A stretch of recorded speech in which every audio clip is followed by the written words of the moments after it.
So again, thanks for joining us. I'm Peter Jones, and we're going to have a discussion around Team Thrivance in the Flourishing organization. The idea of Thrivance, I thought of as a term for thriving or thrivability. That would be like resilience, or like it would give an image of how thriving can emerge in a function of flourishing, but at a different level than we often think of as flourishing. And I found, by actually searching it after envisioning this word, that there are some people using it, but it is a coined word. So this is very much like thrivability, which a table of us coined without knowing that such a word ever existed before. We were looking for a similar word to like as Thrivance to describe sustainability for people and organizations that would be fully engaging, of that. And so it was before we had really hit upon flourishing, and this was at the Businesses Agent for World Benefit at Case Western in 2009. The whole table kind of came up with this idea of thrivability as the alternative to flourishing, on the suggestion of Peter Senge to come up with a new word. And we've been using these different words ever since. And so I'm not too embarrassed to use Thrivance. Embarrassed enough to put an exclamation point by it, though. So I encourage you to think about that and give me some feedback on that. The idea of this is to bring back some ideas and deep concepts around the viability of team as the unit of the high-performing organization, as a kind of fractal of a flourishing organization, as a flourishing enterprise, but the level of the small group. And I consider that we have ignored team development for so long in management studies that it seems to me that it is now the missing middle in today's enterprises, between the individual as a performer and claiming roles and the workplace itself, and the workplace being the site of thriving work within an organization, within an enterprise. And so this is my value proposition, if you will, for the cafe talk today, was to reimagine teams, but to bring back some of the work that I used to work with many years ago, because this is always, I've brought this into strategic foresight and innovation program from time to time, but not in a well-developed way. I've never developed even this level of presentation.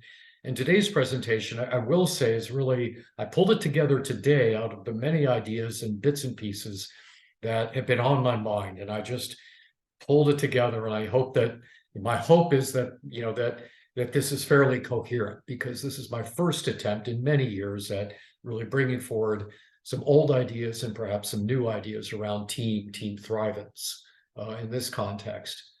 So you see this spiral model here, and the different levels of an organization, from the person through up to the enterprise, and the impact of that enterprise in the social ecosystem, that is the society, the ecology itself, the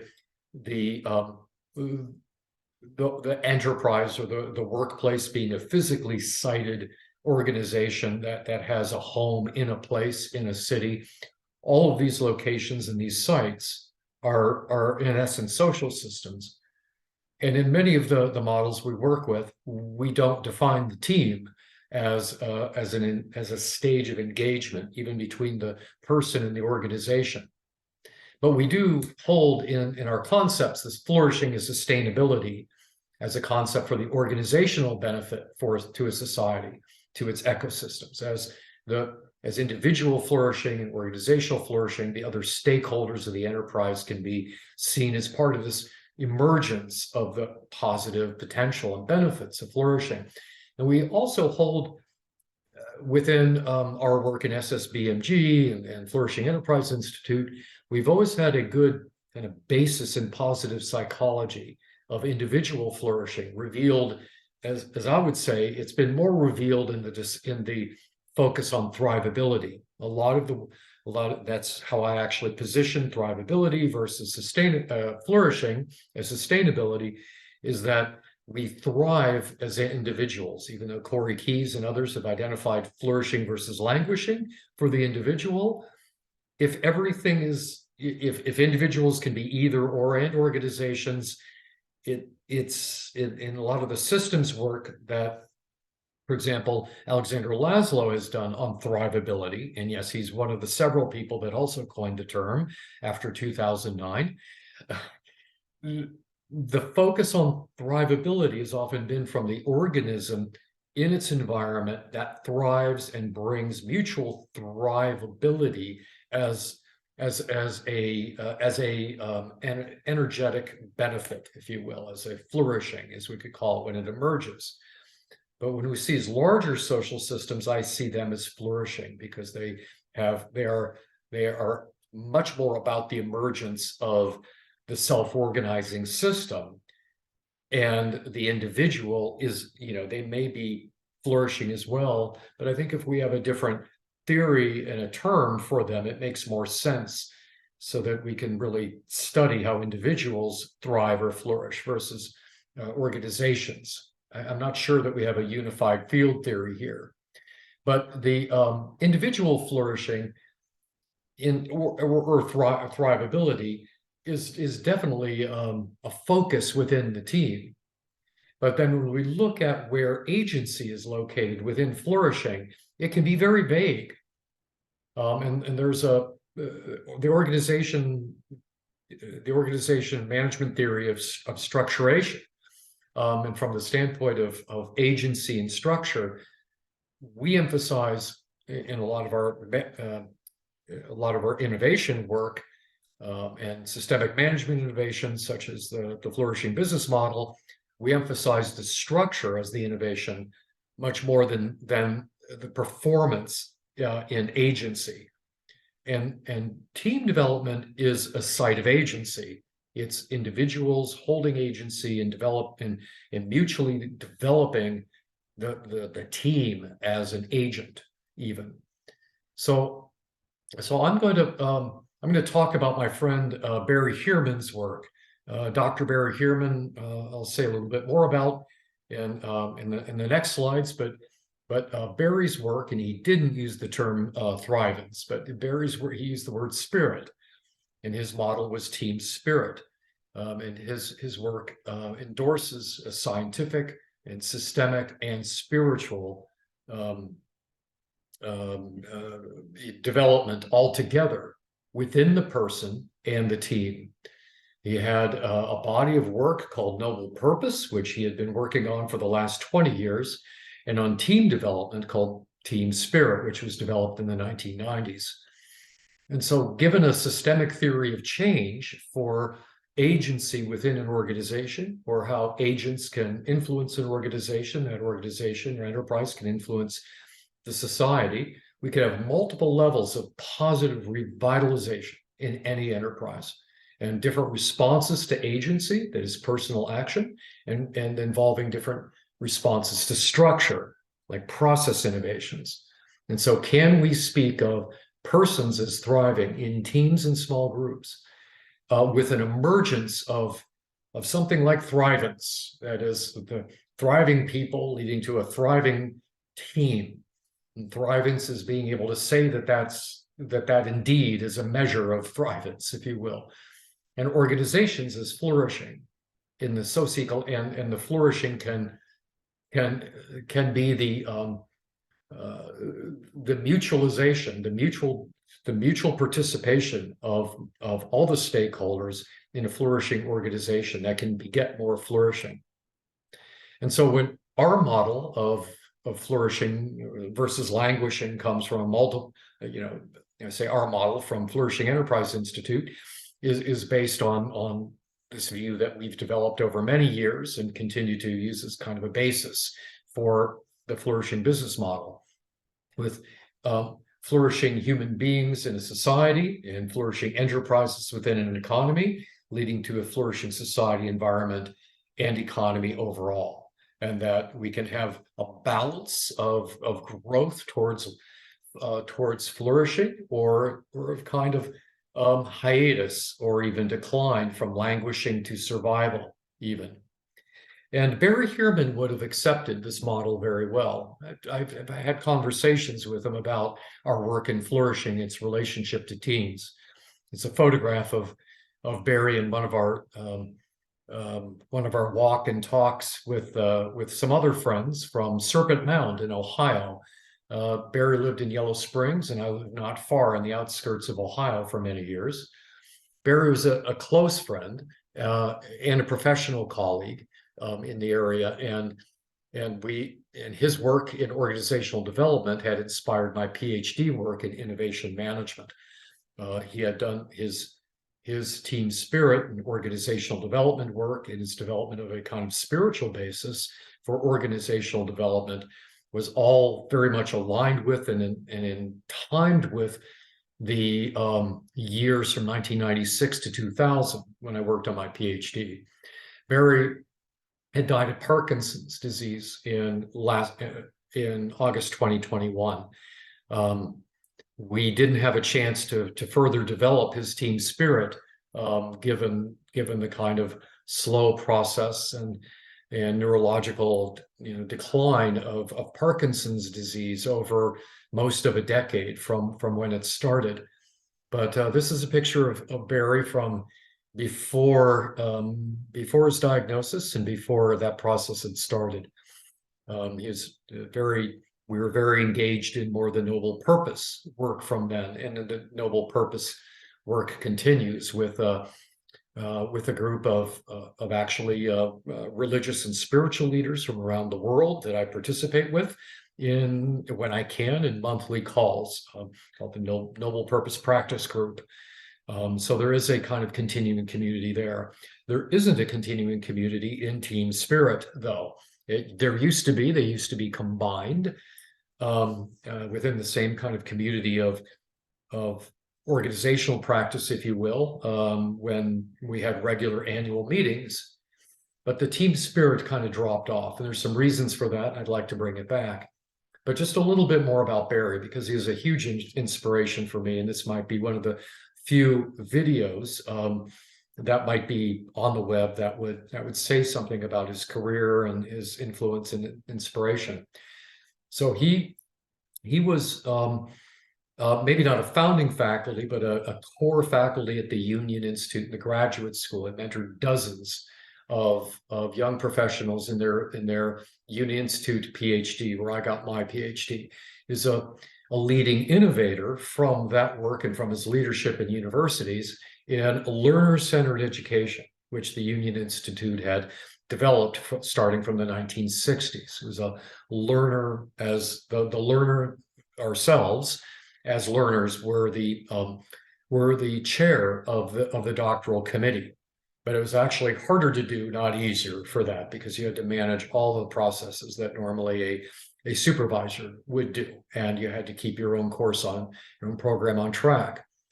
Out of this work with the graduate level program, Barry had also developed numerous like university or college without walls programs, especially at the college level throughout the United States. He developed the team spirit team building platform in the early mid-90s. I helped him with the development and marketing of that, as well as with some of the published materials, and helped him roll that out. He developed the Noble Purpose book and workbook and the kind of collaborative exercises for that. And so both of these, especially Noble Purpose, have a deep integration of the social, the systemic, and the spiritual, and I'd add the scientific. And one more thing about Barry, I mean, we had many experiences in common, or that we had shared as kind of good friends. We participated in landmark forum events from over many years, in the seminars and the different advanced programs. I introduced Barry to his first silent monastic retreat at the Abbey of Gethsemane in Kentucky, and after that he went regularly, really for the rest of his life, to different monasteries around the world. And so we would hold those retreats from time to time. Went to numerous Formula One races and IMSA sports car races, jazz shows. So we had, and life events, our weddings and others. And so I had a book in 1997. So this body of thought around team spirit, in my first book, The Handbook of Team Design, which now is self-published, but originally was a McGraw-Hill book. And so Barry had some other books that were not that well known, preceding Team Spirit, but I developed a process for software and organizational process design in this 1997 book, Handbook of Team Design. And Barry's work in Team Spirit had influenced this kind of staged model of development, which I use, of team progress, which he actually had also based on Drexler Sivet's model of organizational performance. And so Barry's two major books were in interpersonal flourishing between individuals at the team level, so team spirit, and intrapersonal within the person, so the noble purpose. And so the story around the McGraw-Hill book is when my manuscript was in review by McGraw-Hill before they actually went ahead to publish it, in the early drafts. VP of publishing of this kind of computer science area noticed that I was referring to Barry Hierman's team purpose or team spirit work as the basis for some of my inspiration, and he was wondering whether that could lead to another book. And so McGraw-Hill called up Barry and got them in touch, and Barry's book actually came out before mine. So that's just how long it took me to write, but Barry was just ready to put this workbook out there. You can still find it as a used book. It's filled with exercises mostly, and not as big on theory as I am, but like doing all this team doing exercises. One thing I'd like to add about this is that all of this work from the 90s was following a major stream of new work that was coming together around rethinking the role of work in new organizations. And some of this was actually inspired by new Christian thought. So Matthew Fox, who is an Anglican priest, who has like 40 books and is very well known, but his book on the reinvention of work and on leadership as a spiritual practice were hugely influential in the mid-90s. And so Matthew Fox's kind of courage to bring, the personal purpose and the actual spiritual behind spirit into the spirit at work. And it was known as the Spirit at Work movement for some time, even before we had the @ symbol and .com. I mean, this is before the @ symbol, and when we started using the @ symbol, because this is very early, early mid-90s. David White, the poet who's done like numerous corporate engagements and retreats, has brought his work discovering soul in the workplace. And that, I think, started in the late 80s, early 90s as well. Robert Greenleaf's servant leadership actually goes much further back, but that had a real resurgence in the 90s. And I'd recommend having another look at servant leadership, because I think that speaks to a lot to what we're trying to do. And one of my other, some of you may know that Aleko Christakis was an advisor on my Union Institute doctoral committee. His friend Alex Batakos was actually the one that got Aleko, who contacted Aleko to tell him about my work, and actually convinced Aleko, well, to at least talk to me. And I had to pitch and get Aleko onto my committee. But Alex was my first committee member, and he has done a lot of work at the Viktor Frankl Institute and on meaning at work. And all of us were, there were numerous conferences and developing these ideas.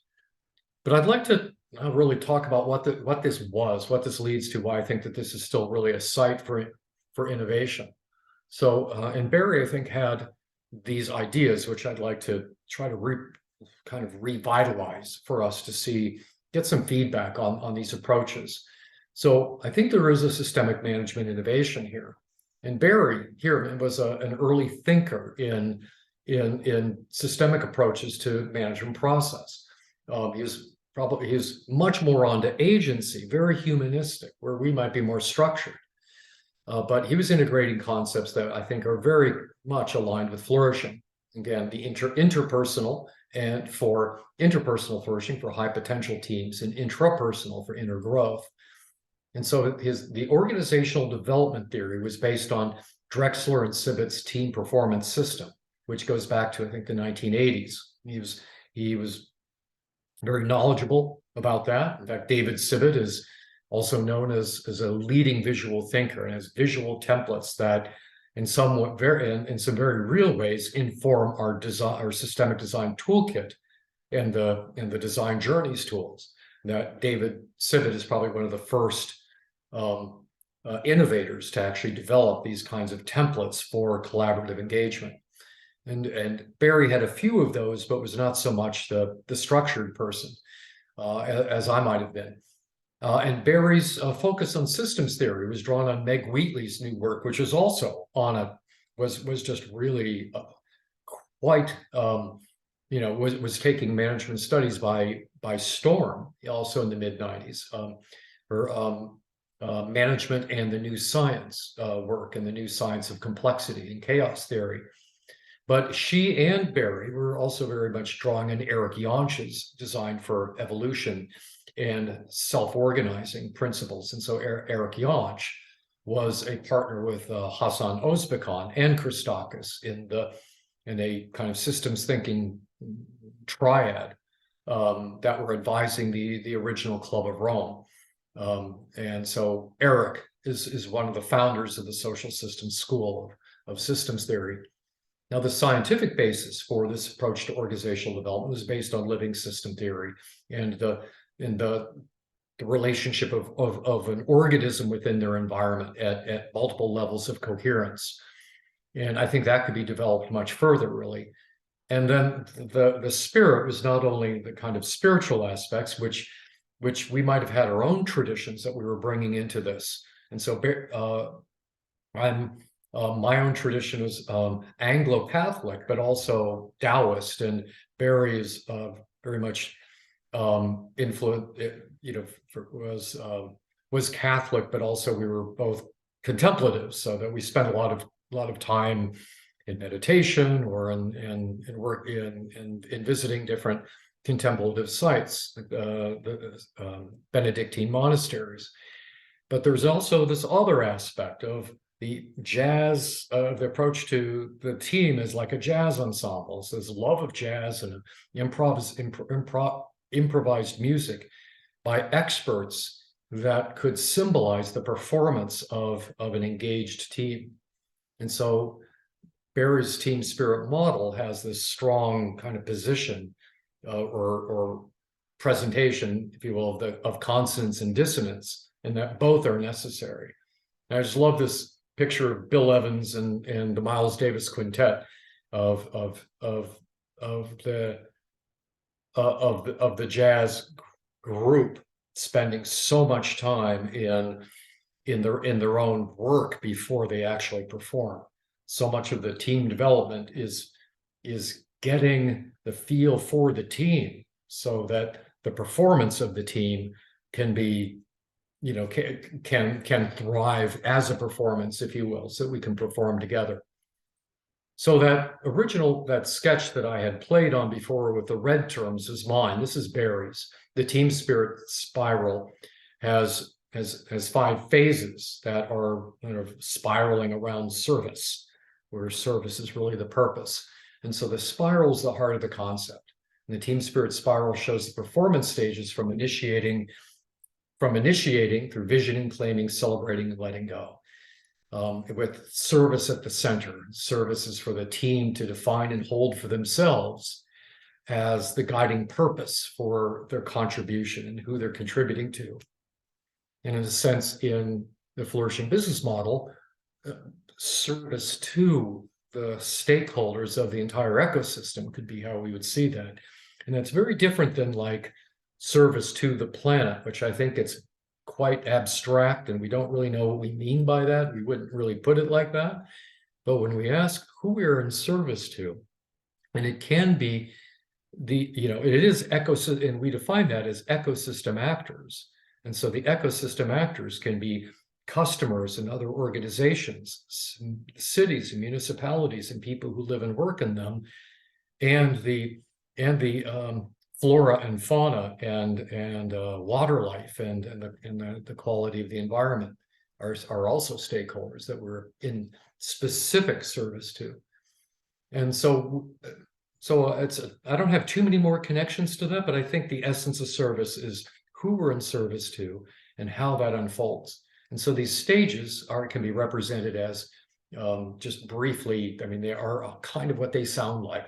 That initiating is creating, that you've gone through this phase when the team can show that they have a profound sense of relationship in the formation of a team identity, and that we have accomplished visioning when there's an extraordinary sense of possibility that's envisioned and alive in all the team members.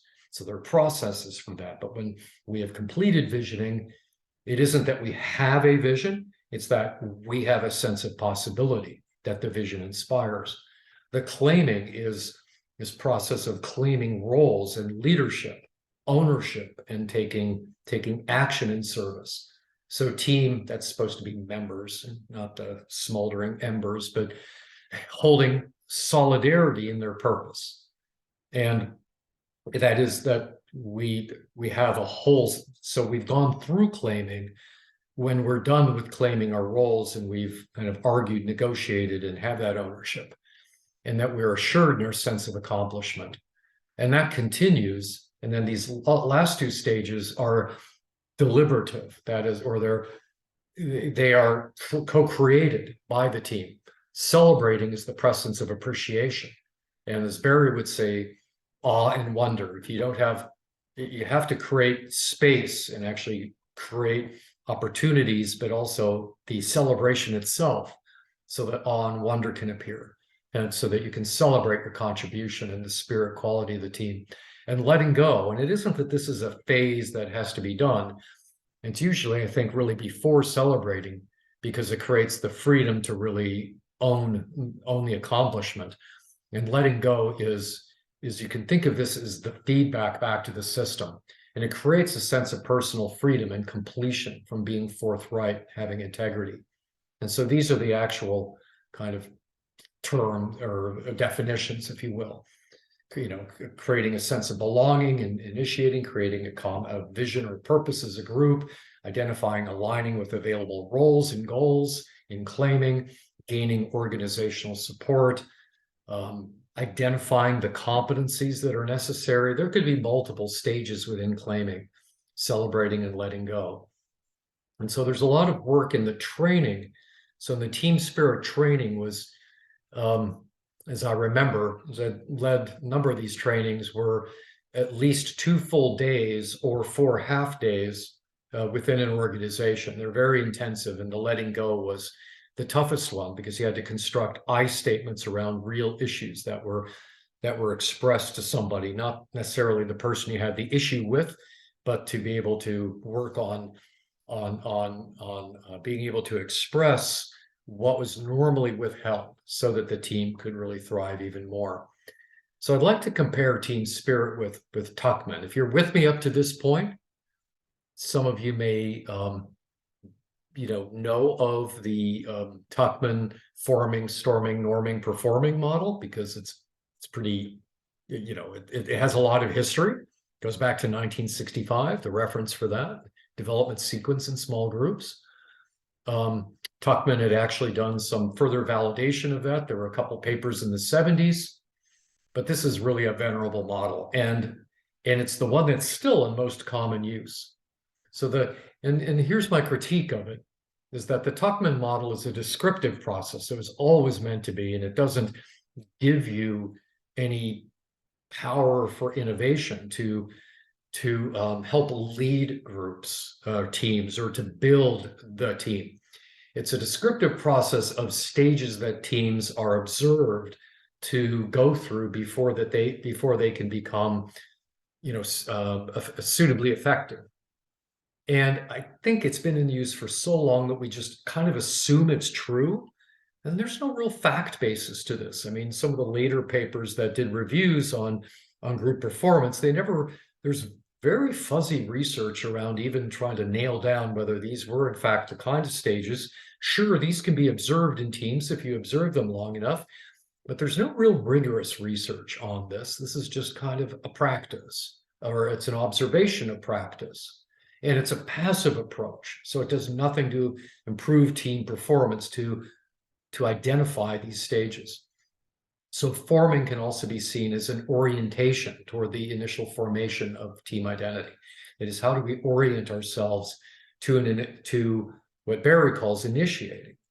And in fact, initiating can be done very quickly in an intact team. That is, if you do team spirit practice or the development of a team process within an existing team, you kind of reconfigure and reform that team.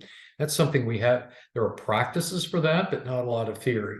So forming can also reform a team. Storming also considered this idea of catharsis, and I think Barry's notions of celebrating and letting go also give an end to the ways to see through the catharsis.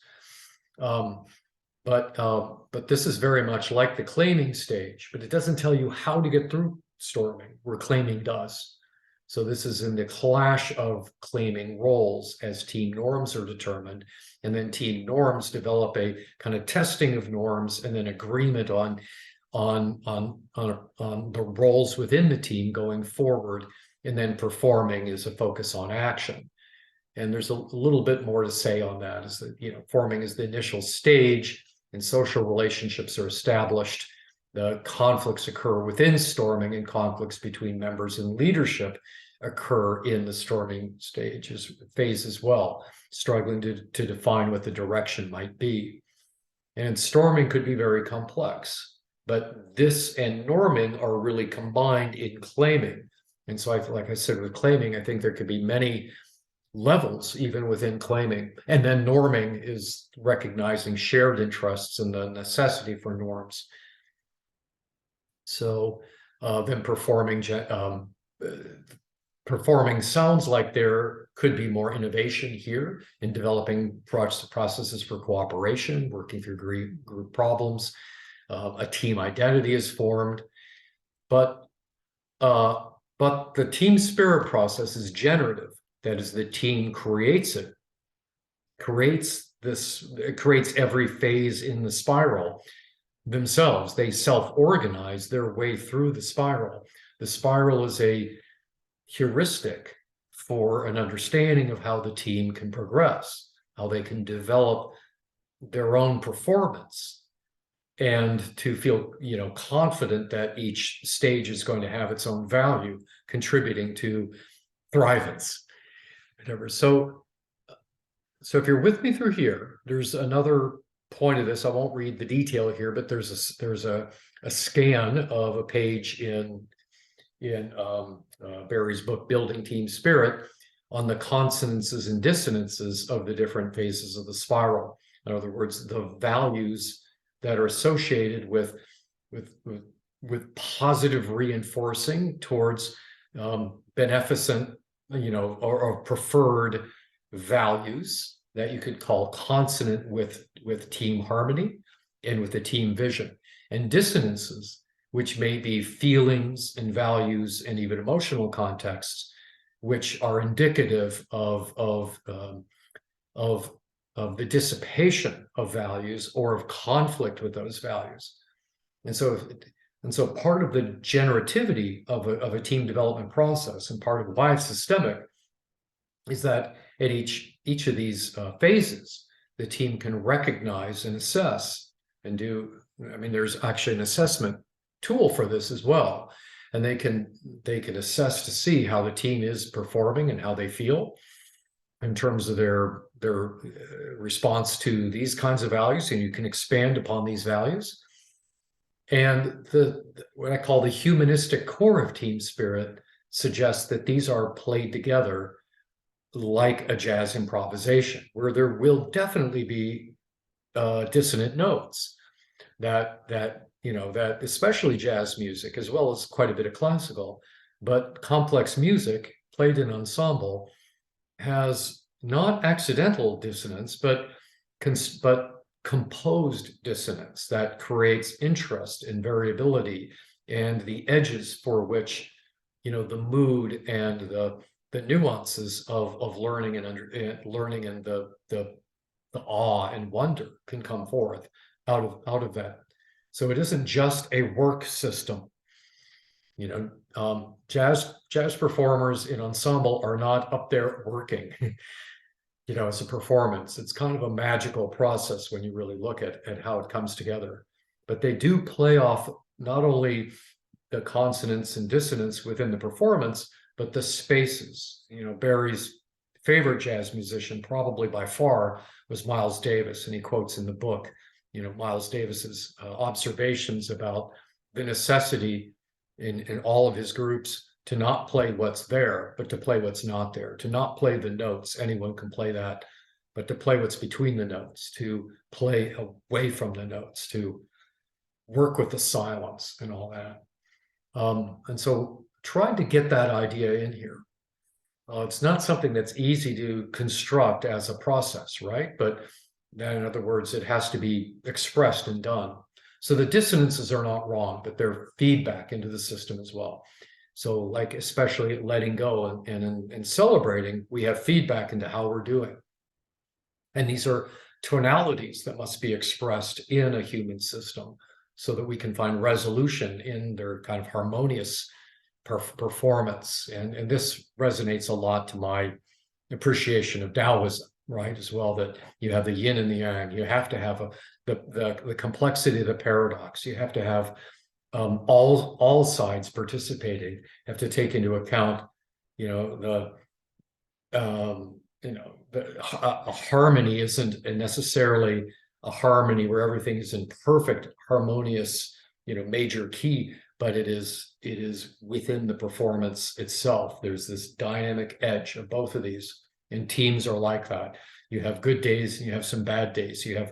But you always want to be able to have ways of working with each other that can enhance the performance and enhance your commitment to the purpose and to have integrity. And so the team spirit model can be seen to follow systemic design principles, which is something that I didn't really see until starting to put this down on bits here and to share it with you. So if you're familiar with, which are now 11 principles, Crystal Van Ale talked me into 11 as we worked on the book, which is a big deal because they were 10 for a very long time. And so 10 is basically comes out of our leverage, or 11 comes out of leverage, but all of them really can be seen as part of team spirit. That is, they're either acknowledged in team spirit or within team performance, from idealization and appreciating complexity to self-organizing and the generative emergence of the team as a unit. And also one of them is purpose finding in the principles. And there's a continuous purpose finding of the team towards service, towards serving its purpose. And that's this kind of cybernetic principle of constantly going back and forth around where we believe the direction of the purpose is, and letting that guide us, letting the purpose pull us forward, but also to drive that as well as we know. And so the purpose finding is suggested in these values of mutual support, generous contribution, aligned execution.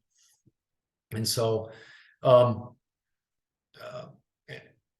I think I already mentioned that slide, so just a copy. So the team as the missing middle, I want to say a little bit more on that then. I mean, I now shared the team spirit model. I think that's all I want to share about kind of how the model is developed theoretically. That really is pretty much it, that and a lot of exercises, and then how you train it.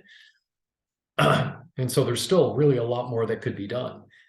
But this idea that teams are now missing is very important to me. And in our flourishing work in FEI and in other, in fact, across most of the work that I see and the other change organizations that I work with, I say we across the board have a good understanding of working with organizations and their development. We have a good idea of impact with the society, even if we're not, and we bring that up a lot. We theorize about it, of the social, of the individual as a system participant. But we don't have a theory of the team or a real role of the team in individual thriving. And so I think the reason for this is that every management idea, every practice that was once a powerful management practice can become a fad. In fact, if I were to make a law of this, Jones's law would be that every management practice eventually does become a fad and then it goes away. And I've observed this with everything. So I actually worked for CSC when they bought Index Consulting in like 1990, which was the re-engineering company. And they owned the theory and the books around business process re-engineering. And that was very exciting in 1990 until it became taken up by, the management consulting firms, and then re-engineering became re-engineering the labor force. And that's all it became. And then that became a fad. So first, process engineering, re-engineering became a kind of management fad, and then it dissipated. And then its use as a workforce, a management system, became kind of ground into, it just became used too much, and no one wanted to hear that term again. It's probably a good example, but not the nicest one, not the most pleasant one, especially if you've been through that experience. But I was with the company that bought Index Consulting to do that. And I've been with other companies that have done all of these fads from time to time, AT&T, CSC, the US Air Force. And so I'd say that team building, which has a lot of value, in the team level of performance, was a very big deal in the 1990s. From mid to late 90s, it was a huge deal. And it kind of peaked perhaps right at the time of the first .com startups. I did a lot of team building work that also engaged vision, mission, and purpose in the late 90s with startups and with large enterprises. It was a big deal. And then right after the .com crash, I'll put it this way, you were lucky to have a job, so you didn't worry about your team. It was a different, that kind of economic change changes the management innovation that is of interest for the next era. So at that point, Barry Heerman had already negotiated to sell the rights to Team Spirit to the Plexus group called Plexus, an organizational education company. They had a number of other management practices around 2000, and Plexus did well with it for about 5 years. And then team building really dissipated. I think it became a management fad, and it hasn't, even though it has a lot of value in and of itself, it's very hard to revitalize. Like, imagine process re-engineering, and just like if you brought that back, what that would entail. But we work in teams all the time. We talk about collaboration all the time, but we don't have a good theory of the team. So Barry was intently focused on noble purpose back around then, 2005, around the time Team Spirit was sold, and he got the rights back to it, but he didn't want to really put much more time into it because, we can sense that maybe its time had already gone. He didn't have a platform for engaging it, so he just kept it on the web. I didn't do anything with it either from that point. In fact, we started the SFI program not long after that. So I discussed with Barry several times about kind of revitalizing Team Spirit and bringing it into strategic foresight and innovation, which has no real team processes. We have collaboration processes to some extent, but no real team model. And I thought we could, and he wanted to just treat it as an open source. He basically said it's out there, which it isn't electronically actually, but said the book's out there. As far as I'm concerned, you can take it if you want to do something with it. So I didn't go back to him with a real proposal. And, and after last year, I've just been thinking about what his legacy is. I'm very interested in legacies. I think we have a lot to learn from them, and it's best if we can learn from them while we still have the owner of that legacy alive, even if they're no longer working with it. But you can just see that there are going to be other forms of knowledge, other management innovations, and other organizational practices that have powerful knowledge base behind them. This is how systems theory actually works. If you don't keep the community alive, you can lose the knowledge base, or at least lose the vitality of it, and people won't speak about it in the way that it really, makes a difference. So my question, what would it take to bring team spirit back to life in the context of flourishing, or in my jargon, Thrivance? Let's make a new management fad here. So if we look at this model, the social ecosystem based on Bronfenbrenner's socio-ecological model, which is in Design Journeys, and my version of it, I've added the bio ecosystem to it very clearly, which gives room for it being within the environment. But I think the team is in the microsystem within a mesosystem. So the workplace is a mesosystem. You could have multiple teams, and those would be parts, dynamic parts of very small groups, the equivalent of a family at the microsystem level. And within that microsystem, you could have, this is actually the image there is from Minbassador's, anyone in SFI will know this is Minbassador's innovators profile. So where he has the four quadrants of different innovation styles that are enduring styles of performance.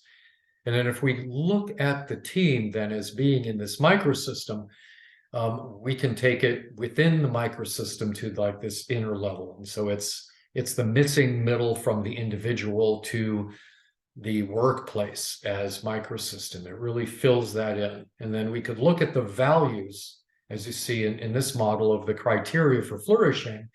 We could see these are very similar to Barry's values of positive relations at the micro level, positive relations, personal growth, purpose in life, meaning, autonomy, self-care, integrity, influence at the meso level. These are all social levels. So the team flourishing leads to social coherence, social actualization, social integration, social acceptance, belonging, social care. Right. So, okay. Now I'd like to open it up for some questions. This is really all I have for the theory and the talk part too. This is my story. I could say a lot more about it, and I may have said a lot, but I want to open it up now for for these and some other questions. But let me just ask you, first of all, I'd like to just hear, this doesn't have to be much, but just, how does this team model, the team spirit model, resonate for you? Does this, could this be a model that, that could fit, and where could it fit? And the second question kind of follows from that, which is, what team experiences do you have to share? I didn't tell you too much about I told you about my organizations, but not about the teams within them. But if you think about some of your own team experiences, and this is what I would ask you to do, does the team spirit approach offer some, offer an approach that we could start to work with as, filling in this missing middle? So let me open it up there, and feel free to put questions in the chat or just to ask me openly. So, and a hi to anyone. And if it's good to see some friends here, and I think I know most of you, all of you. I had a question, Peter, about the upfront framing that you shared. I was just wondering, what is it that indicates your suggestion that teams are a understudied or underemphasized unit of analysis or unit of role? And, where do you see that de-emphasis? And perhaps what are some examples where you see the right level of team emphasis? The one place that I've actually seen newer, a real emphasis on teams and on kind of a system of teams is this idea of a team of teams with Stanley McChrystal, and from that which has been developed over the last couple of decades out of what was at one time called net-centric warfare, and the development of small maneuverable like special operations forces, but working in teams with other small group forces on expeditionary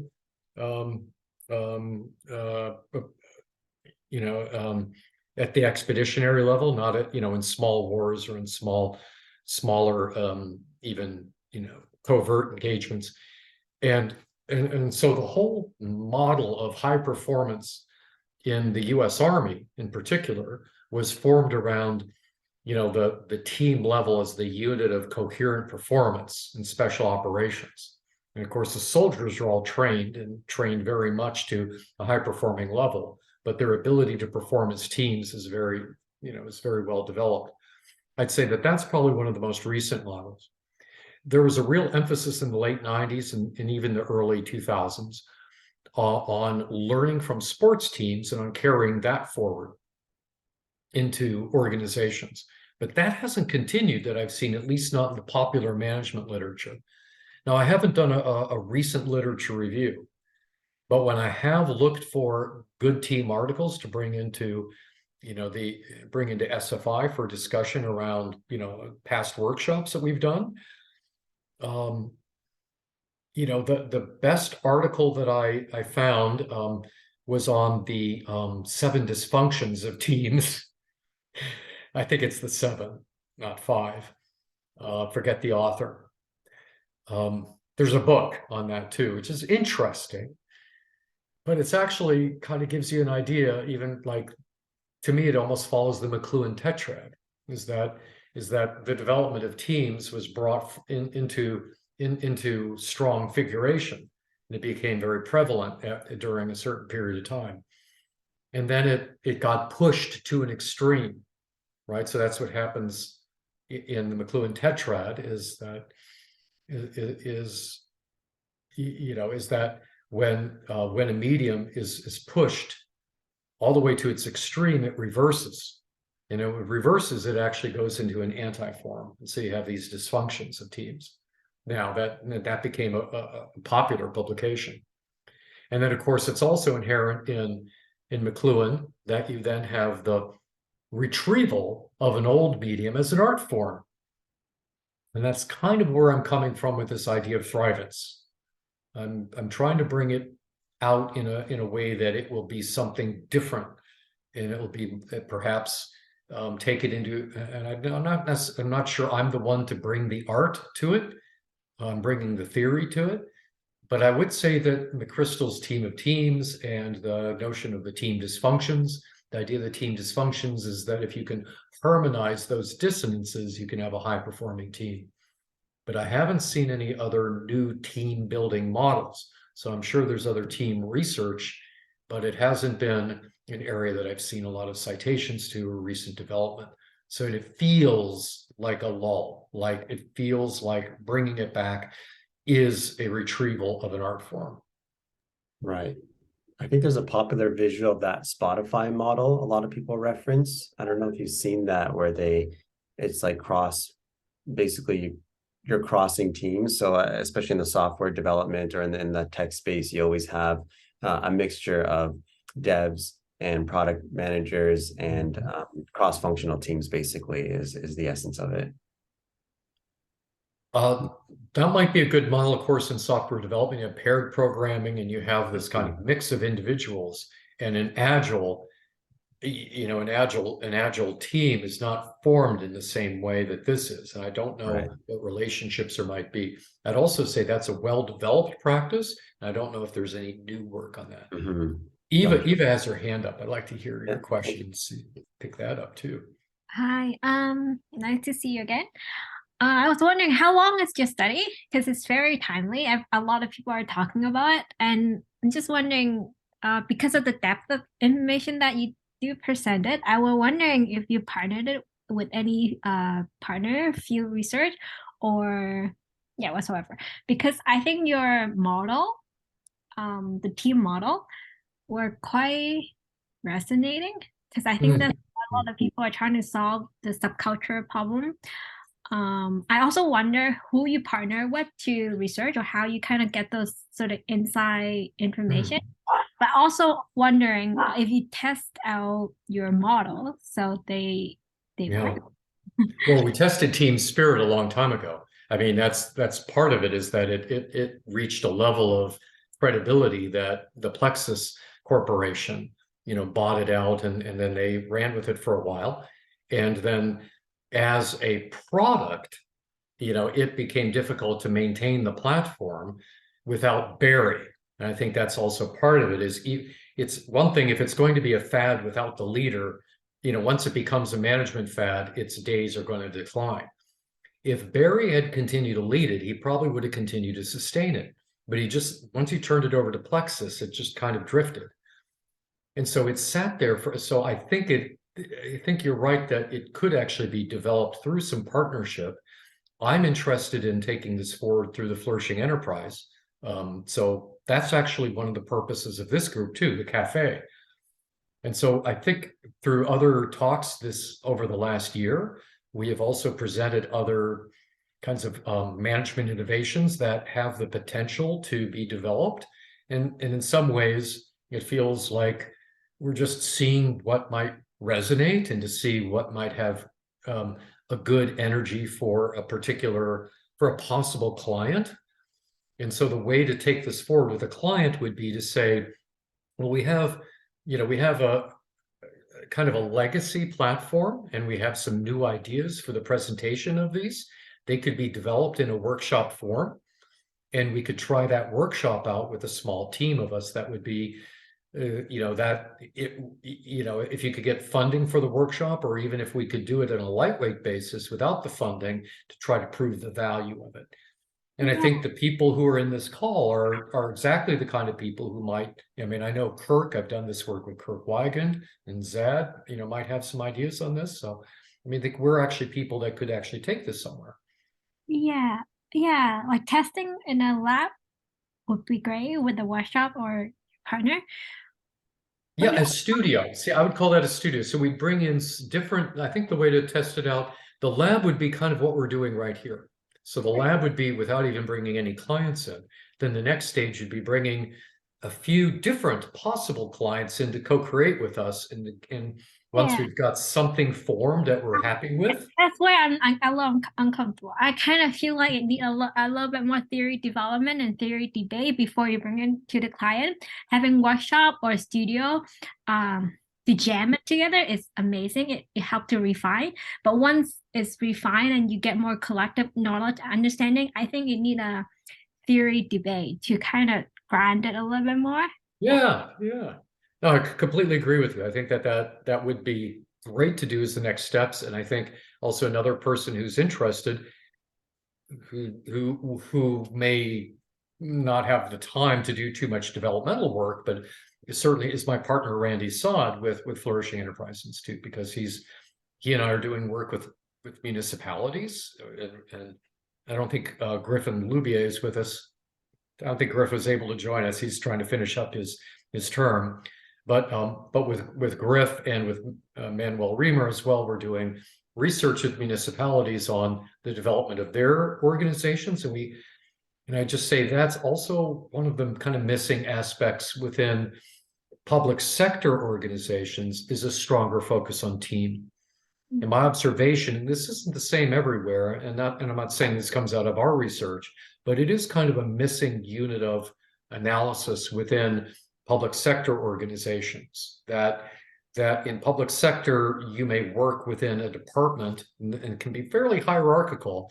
But if you're in management, you often are going from one department to another as you're kind of going up. So you don't actually form the same types of like focused, intensive, high-performing teams that you see in software development or in Agile. They work in very different ways. And I think you can't really use an agile process in something like a public sector, you know, like a municipality or a large city. It really doesn't have a cultural fit, but I think team spirit could. I mean, I think that could work because it's a model of creating purpose and kind of unity of purpose and harmonization and working through team issues.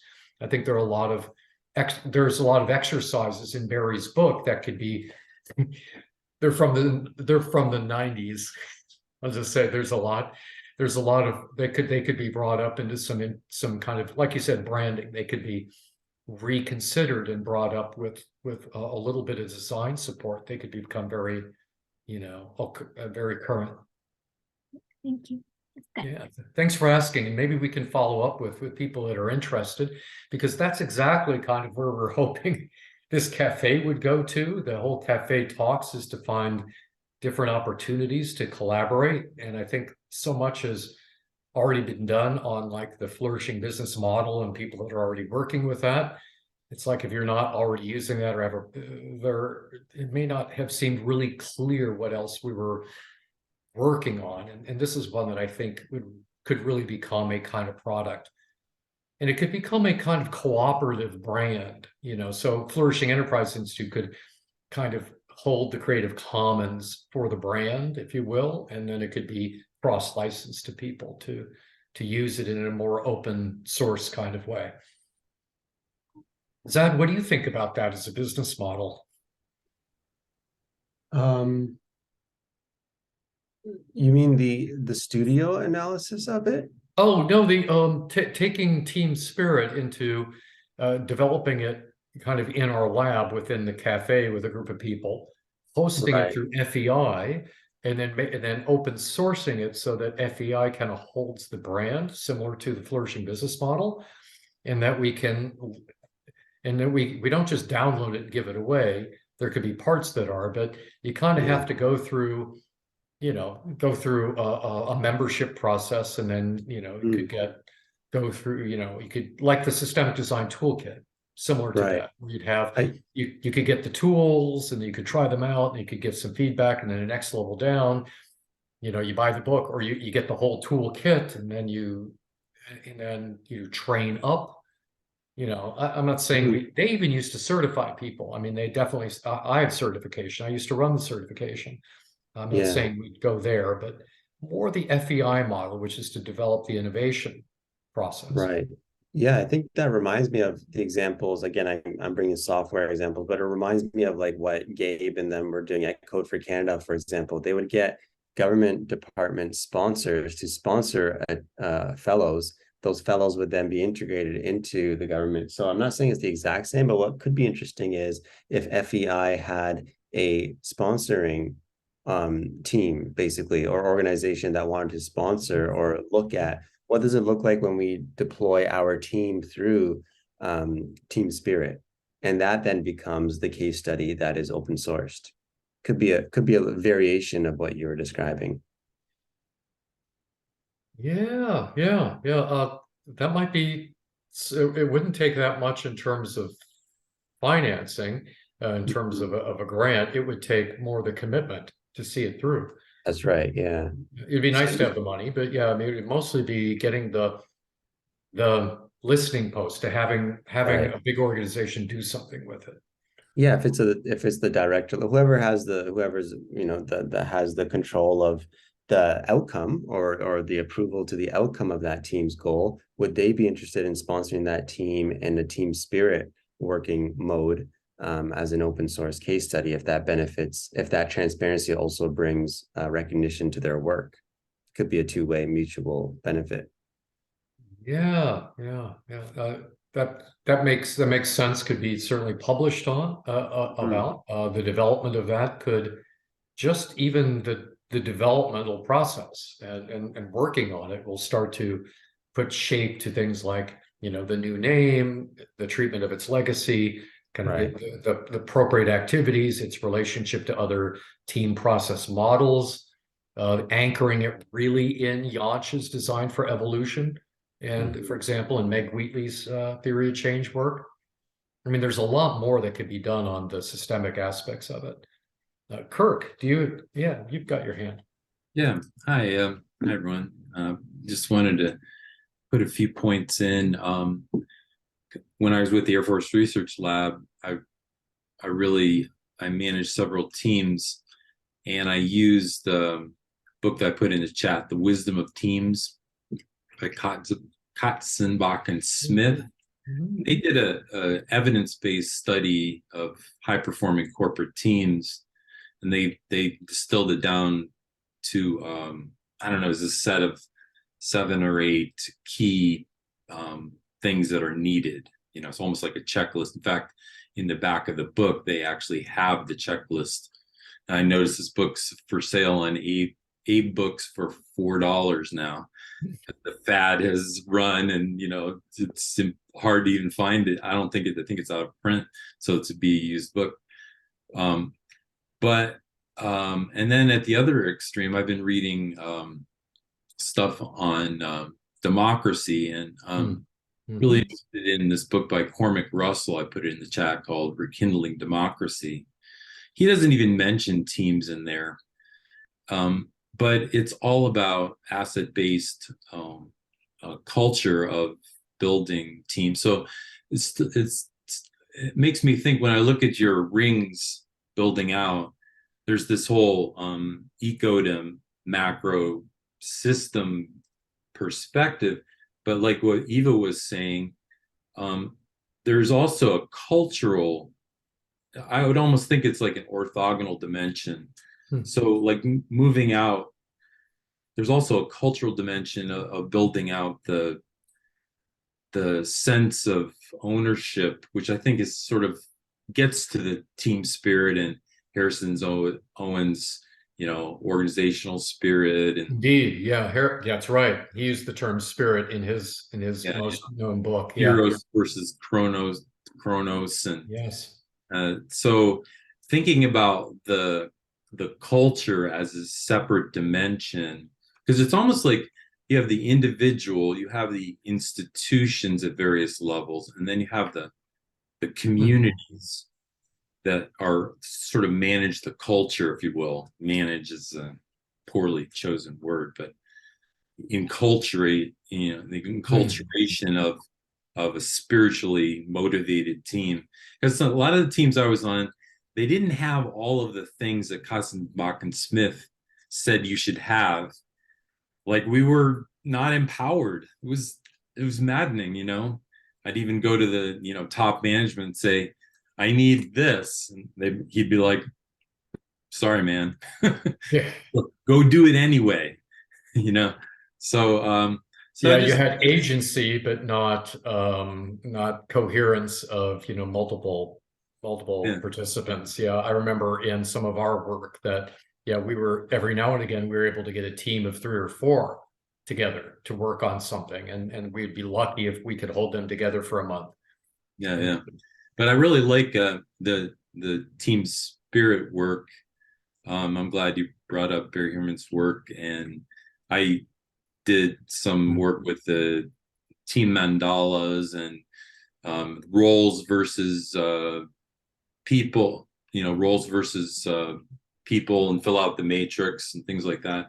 I think it is very practical for you to do that, but maybe thinking about culture as a separate dimension. So that's all I had to say. Thanks. No, what others folks don't know is Kirk also came from Yellow Springs, lived in Yellow Springs, which was the town Barry Heerman had lived in most of his adult life. They lived just, you know, blocks from each other. And I'd known Barry long before you, but so I didn't realize we were kind of all in the same neighborhood, and perhaps working towards you know, some similar goals at different times. So. And I didn't realize you had also gone through some of the team spirit training. I might have forgotten where that came up too. Kirk is also a Union Institute PhD too, so I'll humble brag Kirk in there too, since he wasn't. You didn't say. In fact, I guess that's how we know each other. I think the idea of the revitalization of the dimension of culture could be also conceived of as an application of like the team spirited team model as a kind of culture. What would a cultural team be? This is what we were trying to explore, I think, without calling them teams, in our dialogue circles.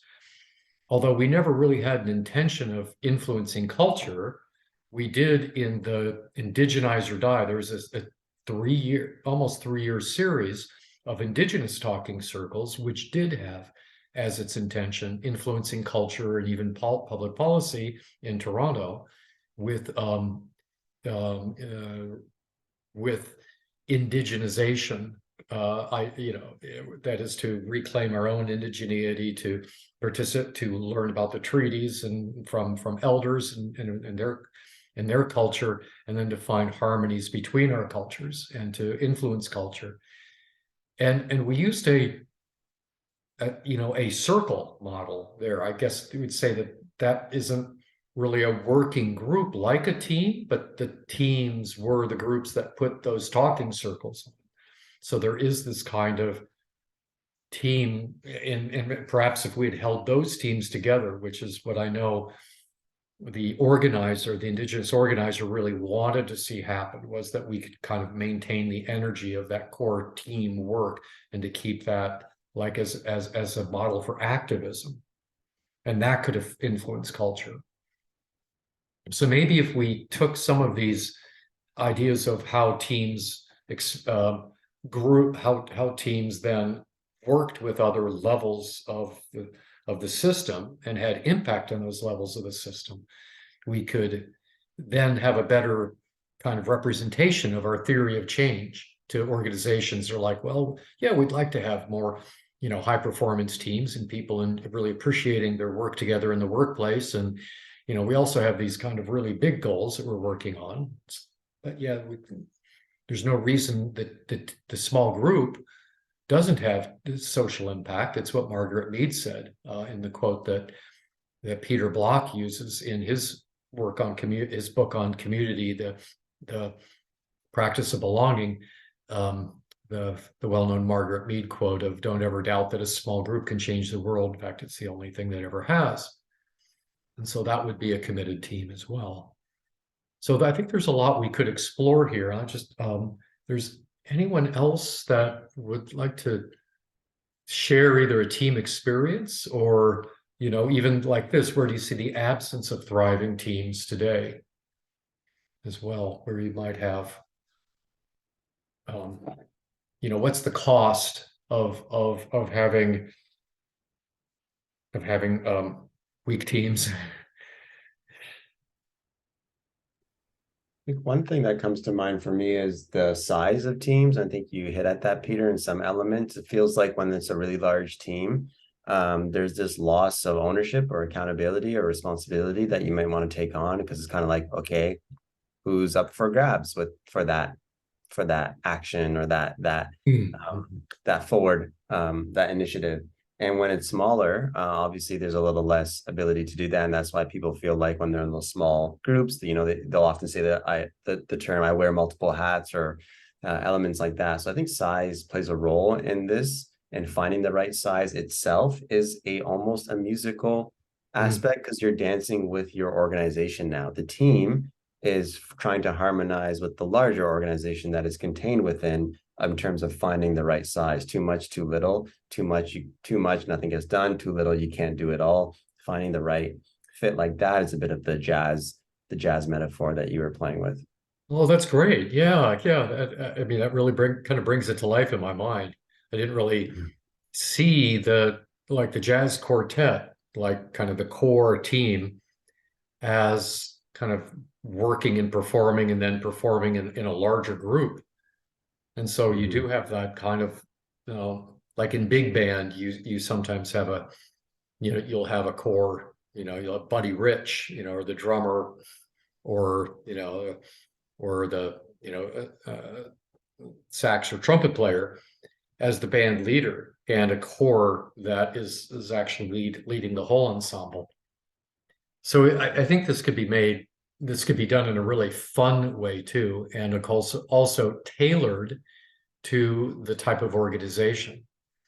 And so there's another slide here. I took our the slide which Anthony has developed for a long time, or has often used this in our flourishing business model of the different, or talks about the different organizations in the realm of flourishing enterprises, from NGOs and universities and nonprofits, and really there aren't too many companies, but you have B Lab and Co-op and others, and Natural Step, who work with a lot of companies.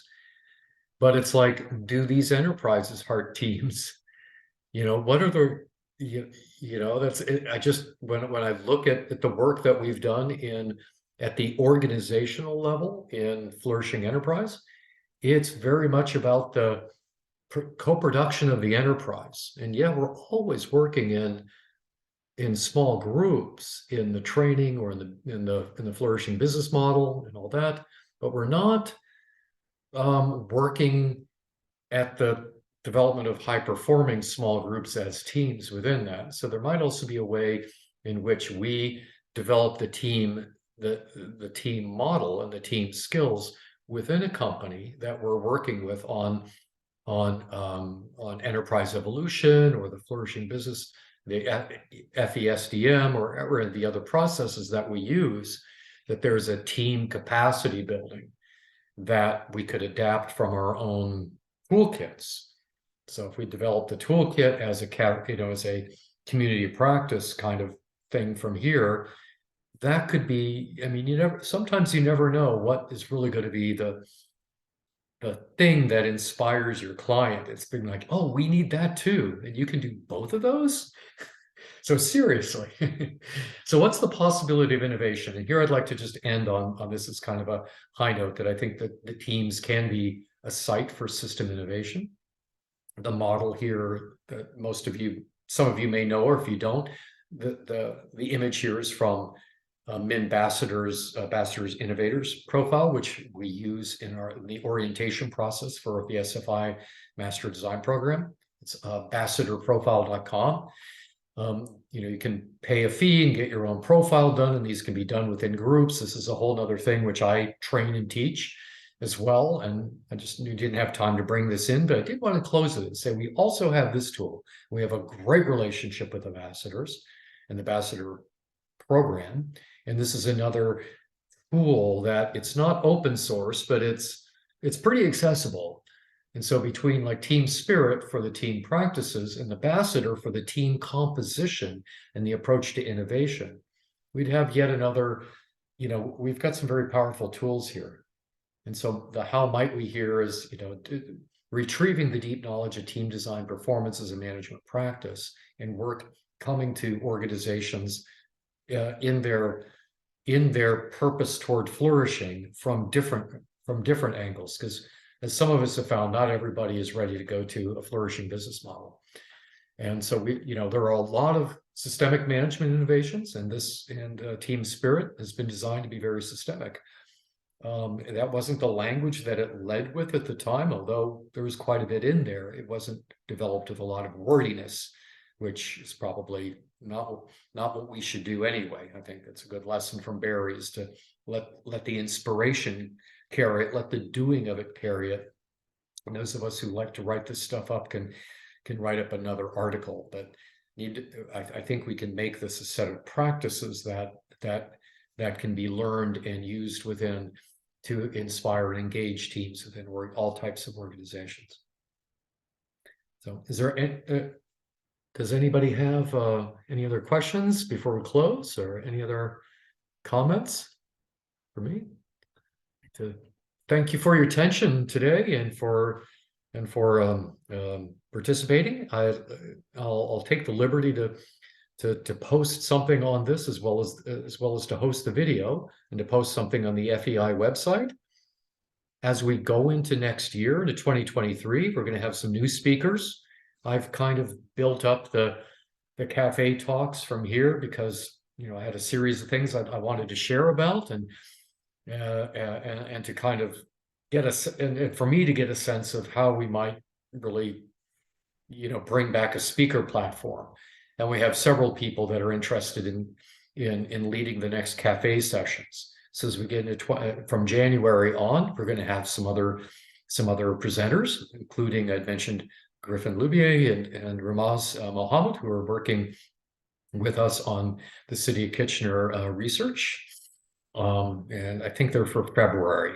And so we'll January through March, we already have some people. And if you're interested yourself, get in touch and let me know that you'd be interested in a session in the topic.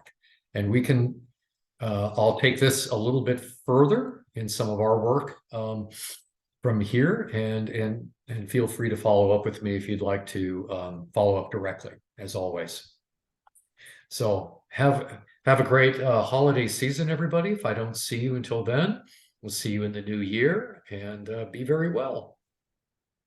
Thank Thank you. you, everyone. Thank you. Same to you. And yes, I will follow up with you. All right. Take care then. Bye.